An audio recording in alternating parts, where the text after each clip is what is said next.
Welcome to Alert and Oriented, conversations about God between friends. Join Gary Barkalow and Sam Williamson as we talk about real life with the real God, really. When I was 30 years old, maybe just before COVID, I was at a prayer meeting with a bunch of people who were very, very close friends. We were in a prayer group. We called it a community because a lot of us lived near each other. Sometimes we lived in each other's houses. We sometimes shared finances. I mean, it was really a very close-knit community. And after one of our prayer meetings, a friend, a guy I knew, asked a few of us just to pray over him for some things going on in his life.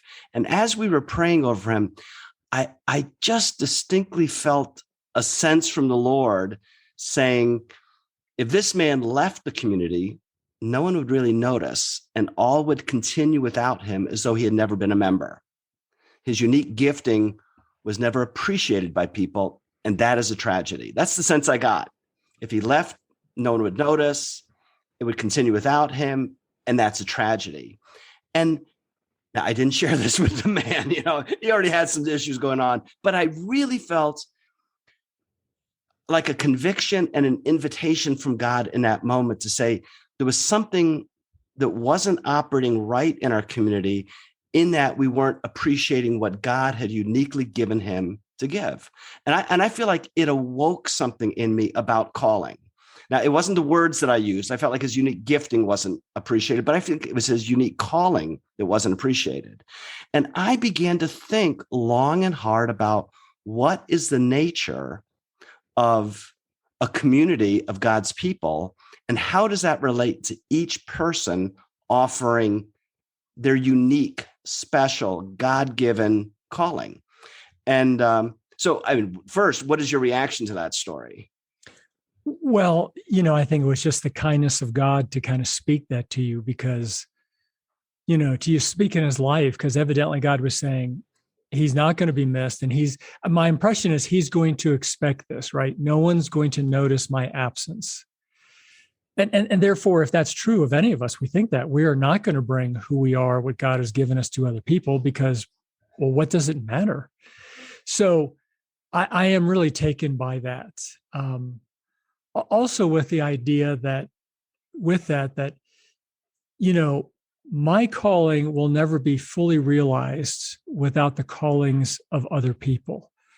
That being alone without your calling, Sam, and others in my life, mine will never fully develop. I probably will never fully discover it, let alone develop it and offer it. So I just think that is so incredibly important. What is the tagline of the Noble Heart? It's realizing, help me out this. Yeah, helping people realize the life they have been given by God that brings life to others. So I love our calling, even though I keep forgetting the phrase. We realize, which means we enact, we put into action the life God has uniquely given us. But part of that life, a key part of that, is that life in us is bringing life to other people. That calling in us is bringing life to other people. And if somehow we weren't helping this man bring his calling to the community and to my life, then my life was for the worse. It was weakened in some ways. I wasn't because I wasn't able to receive from him what God was uniquely granting through that man's life. I mean, I feel like God saying, and that's a tragedy, was a great way to say it. It was a tragedy. Yeah. And I don't think it was this man's fault. I don't blame him at all. Right. And I do think that part of the downside, the damage of our time and culture today is that we can live very isolated, but think that we're touching many lives. In other words, if I feel like God has put a message on my heart, I could reach thousands with the message, but never really talk to a person personally. I mean, I can blog, I can write, I can do podcasts, I can do all sorts of things and never really mingle with another person. And so I think we can deceptively think, oh, I'm touching a lot of lives. I'm not isolated, when in reality we are. I mean, there's something different about being with people. I don't know how we can understand or start to realize or appreciate that God has given us something that others need, if we are not with others and feeling their pain and their vulnerability and their confusion and their fears, I just think there has to be personal, community with people, not simply, friends on Facebook sort of thing. Well, I would go maybe one step further, maybe it's one step closer, I don't know, but that in a certain sense, I don't know that we can find our own calling without community. Because Gary, you and I have done hundreds of retreats on calling. We've talked to individual people about it. And one of the things that always amazes me is the thing that's obvious about that person's calling is never obvious to them, or rarely obvious to them.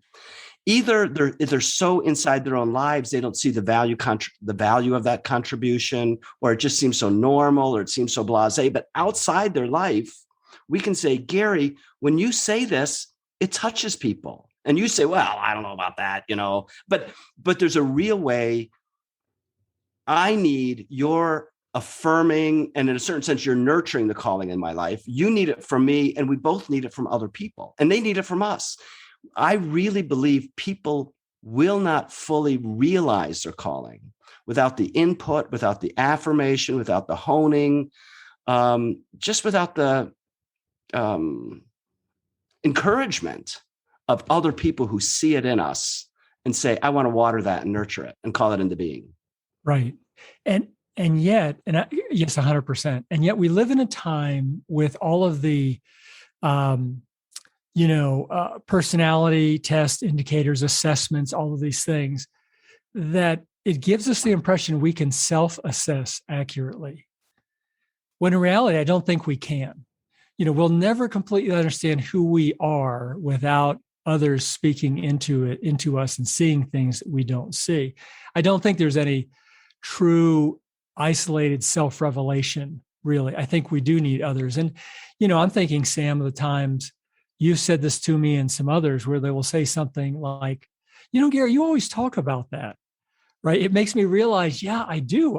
That's kind of where I always go to, or, you always go there, or you always pick up on that, or, you really care about that, don't you? And it's those sentences that may sound trite, but when I hear that, I go, oh my goodness, somebody sees something in me that, as you said, I've normalized and don't think much about it. And yet you're saying, no, it's more than normal. It really is who you are. And we need that. I mean, that's been some of the greatest confirmations and validations of what I think my calling, my God-given effect is. It's come from others in ways like that. It is, you and I just did a retreat 6 weeks ago on friendship. And I think I was amazed at how many men wanted to hear about friendship, wanted to talk about friendship, and how important it was to them. And as I was talking to other people about it afterward, I heard a bunch of women saying, it's just as important to us, Sam. It's not just the men. We really need friendship. But a key part of that friendship, I believe, is God-given. In the Garden of Eden, God keeps saying, he separated, he made night and day, and it was good. He separated the water from the dry land, and it was good. And he made the crops, and it was good. And then he says, it is not good that man is alone. So obviously God hadn't made a mistake. He was saying, I want humanity to understand the importance of community. And I think it's in everything. I love the story of Paul, who finally gets converted, right? He's killing God's people. Jesus himself shows up, a post-resurrection appearance, a post-ascension appearance. Jesus speaks to Paul and says, you're persecuting me. And he tells him some things. And then he says, now I want you to go into Damascus and talk to Ananias, and he's going to tell you even more. It's like Paul couldn't find his calling. Jesus could have told him. Jesus could have said, here's everything. Here's what your life is. Here's what your calling is. But Jesus doesn't. Jesus says, I want you to go talk to Ananias, and he's going to tell you more. It's part of nature. I believe in Christian community, which is church, and there's other Christian communities, but it's for us. I think God it's a way of God encouraging, nurturing friendship, saying community. even in calling. He's saying, I really want community among my people. As you said, it's not one person just doing stuff on the blogs into the blogosphere. It's one-on-one, life on life. Right. And yeah, I mean, Sam, you and I have heard people say, I just need God. That's all I need. And yet God says, yes, and I'm living in others is my way of coming to you and revealing to you. I was thinking about the all the verses about the one another verses, and even Jesus praying that we would be one. And I thought, Jesus saying this is, as you're saying, is absolutely necessary that we have deep friendship community with others so that we will know who we are and this place that we have in the kingdom in this world this time. It's not simply dad saying, hey, kids, you need to act like a family and not embarrass your father. It's not that. It's more. It's in our design. And the whole, and the metaphor God uses is a body, and it's so closely connected. And I think even in calling, where Paul says, the hand can't say to the foot. Now, I don't think Paul is saying your job is to figure out if you're a hand or a foot. I think the body itself realizes what your gifting and what your calling is in the body. And it's more than just the spiritual gifts. It's more than just the gift of evangelism or the gift of prophecy or the gift of teaching. I think calling has to be the whole nature of who God has made us uniquely to be, which includes the gifts, but it isn't exactly limited by the gifts. I've told you so many times that my grandfather, my father, and my brother were pastors. And if you just used their title pastor, you'd say, okay, their calling was to be a pastor. But if you actually looked at the way they operated in their lives, they each operated very differently. If you looked at what they did on a day-to-day basis, it was very different. So our calling can't just be the gifts. Our calling is the way God has asked us to be ourselves in the middle of a body, not just by ourselves. To be the hand, the foot, the finger, the mouth, the nose, the eyes, the chest. I mean, God wants us to deploy our calling in the sacred body. Right. And I wonder if we forget that because, we have so operated on this idea of, the celebrity pastor, the celebrity speaker, the celebrity writer. And we start to think, well, they have a calling, I don't. And we are here to simply make sure that they can continue on in their calling by supporting them or whatever it needs to be done, versus we are all the body. They are an equal part of the body, no more and no less. And we are no more and no less. So I think it's just easy to forget that, instead of understanding the value and the need of the body of Christ. I was thinking too that the body, our community really is the training ground for our gifting, for who we are. It's really, it is supposed to be a safe place, where we can experiment, learn, try. I mean, you talk so much about this in the Hearing God conference, especially on the session of Hearing God for Others. It's supposed to be a safe place where we try to exercise the life of Christ in us to others. And we need each other to do that, because that's where we will get feedback as to what is good and what isn't. So again, it's just so important, this idea of community in order to discover and develop our calling. And I think one of the ways God guides us is, obviously through other people. He's arranging circumstances. He brings us into other people's lives. Very often we're asking for an answer from God. We're asking for guidance from God. And so often God's answer is a person. It's not just a message, it's a person. God brings these people into our lives. And so, as we're members of a community, as we're members of a church, and we're looking for guidance, we're looking for direction, we're looking for vision. Very often God's guidance, direction, vision isn't do this, do that. Here are your 3 principles. Very often God brings a person, and God's saying, the gifting I have for this person should change the nature of who you are, because I've brought this person and all the complexity that person involves. God has brought this person, and that person should change the way we are. I think I've told you, when when I was younger, I had a friend named Mark, and we used to take puzzles, not 500-piece puzzles, but maybe 100-piece puzzles. I don't remember. We'd flip it face down and we'd assemble the puzzle pieces, and then we'd flip it over to see what the picture was. And I feel like sometimes as we're looking for a picture of who we are as a body, God is saying, look at all these puzzle pieces I've given you. How are they meant to fit into the body? Because that should paint the picture of who you are.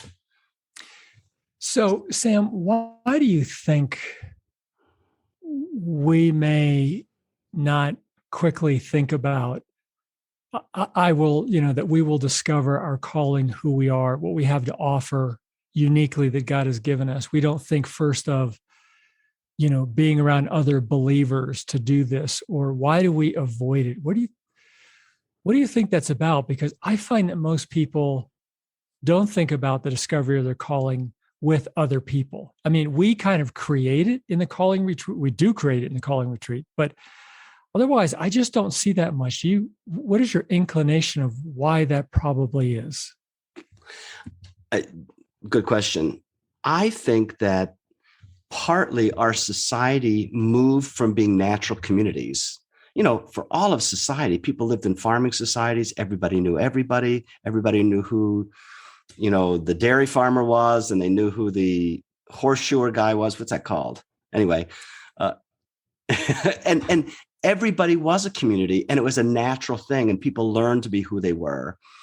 In our current society, we're just not. I mean, when I grew up, everybody in my neighborhood knew each other. This is not that many decades ago, but I could be 3 blocks from home, and some mother would say, Sam Williamson, you better stop doing that or I'm going to call your mother. And she would, but we don't do that. I mean, I can be 3 houses away and they don't know who I am.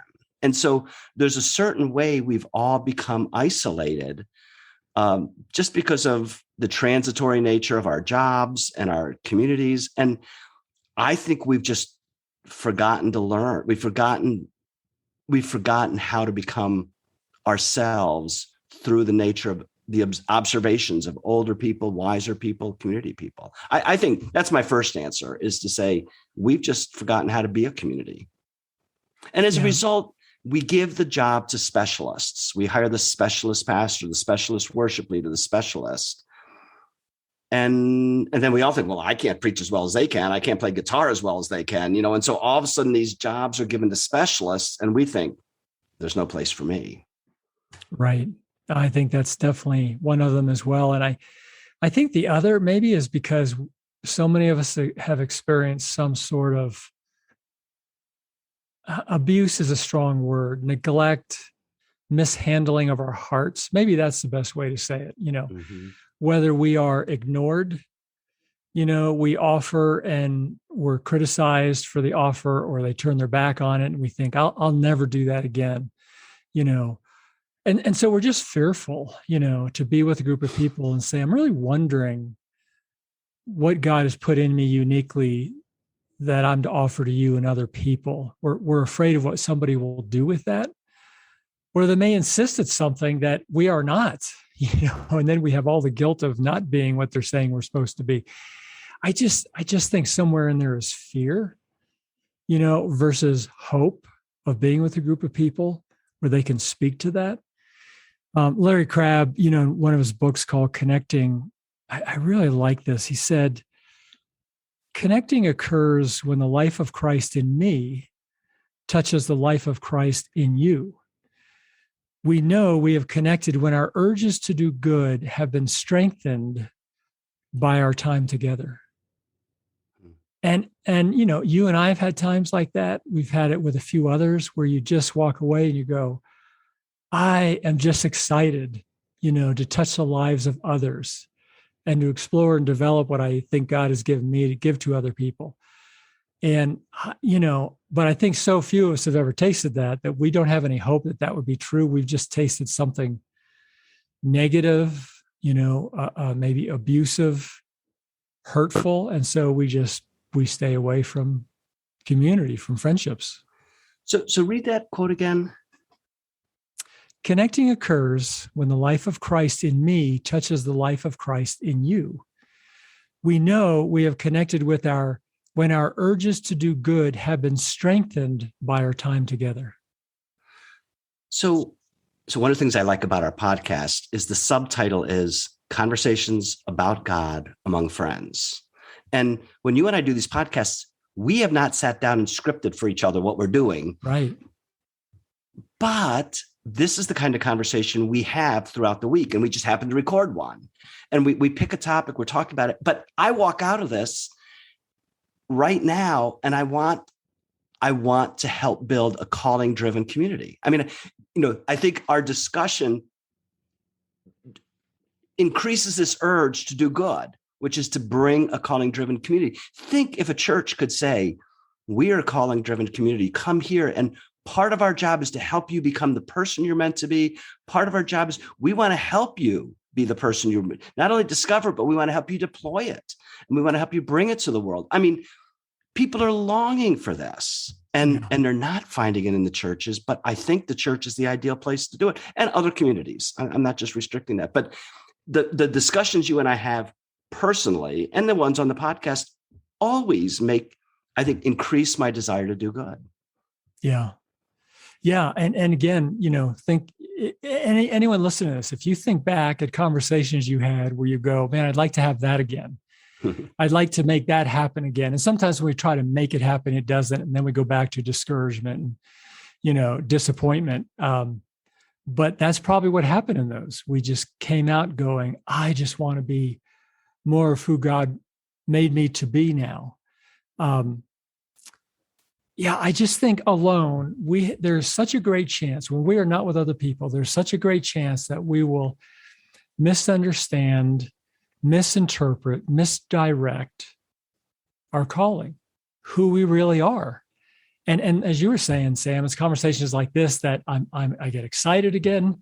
I learn more from our conversations about who I am and what I should and shouldn't be doing with what I do know at this point. If community, as you're saying, if community is around that, everybody'd want to be in one. They would. Yeah. I think there's two other obstacles. As you're talking, two other obstacles come to mind about why we don't see people discovering and deploying their calling in community. And one is, I think that sometimes organizations say, Gary, will you be an usher? Gary, will you be a Sunday school teacher? Gary, will you be on the AV team? And the church may think I'm helping Gary do their calling. I think that isn't always the calling. It's just a job. When I first went to our church that we helped start, we were meeting in a school building, and every single person was on the chair setup team. The pastor was, the elders were, the worship team leaders were. We all took turns. But I like the fact that in some ways we didn't associate with our calling. I love my wife. I love having our marriage, but I also take the trash out. That's part of our life together, and it's just fine for that. So on one hand, I think that we give people some assignments in a church and we say that's the calling. And I don't think that is. I think that's the equivalent of there's just work we have to do to maintain a life together. On the other hand, I've met people who say, well, I can't take the chairs. I can't set up chairs because that's not my calling.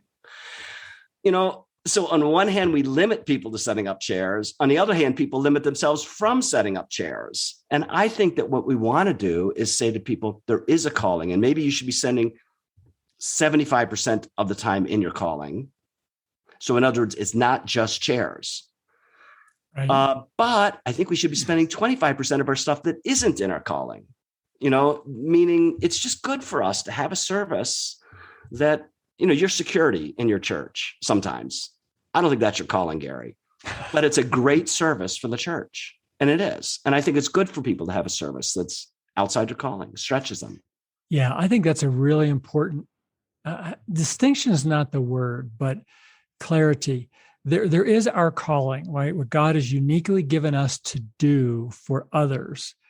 And we are to do that. But there's just service. There's just serving others, setting up chairs, bringing a meal over, holding a door open, greeting people at a church, and that's a service. And we are to do that. And it might be more related to their calling. Right. The person who's greeting might be more that might be closer to their calling, but it doesn't encapsulate their calling. Exactly. What I was going to say was our most powerful service is when we are operating within our calling, because our calling should be serving people, right? The God-given effect of our life should serve people. And that's the most to bring powerful life way. To those. But yeah, but there are other ways. So if, for instance, if I was going to give a sermon next Sunday and I was asked, hey, would you come in and help us clean the church and set up chairs and all this? And I was realizing I really need to spend time on putting the sermon together because that's how I'm going to serve people. Then that may not in that instance be the best use of my time because it's taken away from what I'm going to do most powerfully. Now, I don't do that all the time.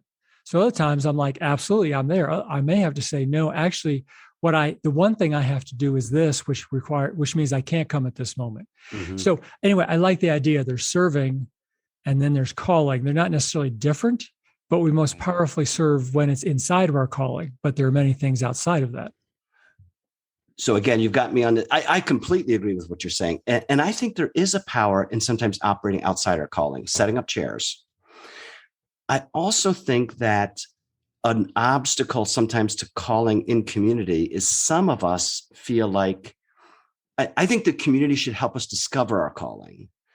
But I think we'll often think that the organization should then give us a position based on our calling. And so they're sort of saying, well, since you said I'm X, you need to give me a title called X, and I don't think that's true. I know that part of my calling is meeting people one-on-one, just talking, more listening to them, I think. And my church didn't have a position for me doing that, but I just started doing it. I started reaching out to guys and inviting them out to lunch, and we met. I had no title. The elders didn't know, even though I was an elder, they didn't know that I was doing this. It was part of what I did. I was living out my calling without that title. And I think we have to say, God is going to give us a joy for walking in our calling, not for our title.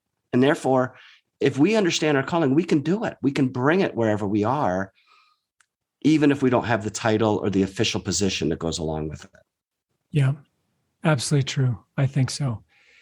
So Sam, I think, from our experience over the years, most people that we have met, their probably greatest dilemma is they can't articulate what their calling is, the God-given effect of their life, their God-given compelling, their unique way of seeing, perceiving, hearing, doing. That's really where they're stuck.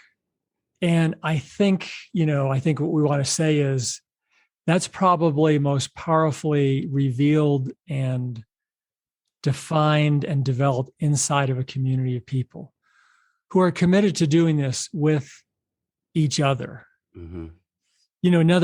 One more quote from Crabb. I thought this was so good. I really like his latest writings as he turned his attention on, how are people in the church helping each other. But he said, a spiritual community, a church, is full of broken people who turn their chairs towards each other because they know they cannot make it alone. These broken people journey together with their wounds and worries and washouts visible. But they're able to see beyond the brokenness to something alive and good, something made whole. And I just thought that's the community I want, where someone is looking for who I really am.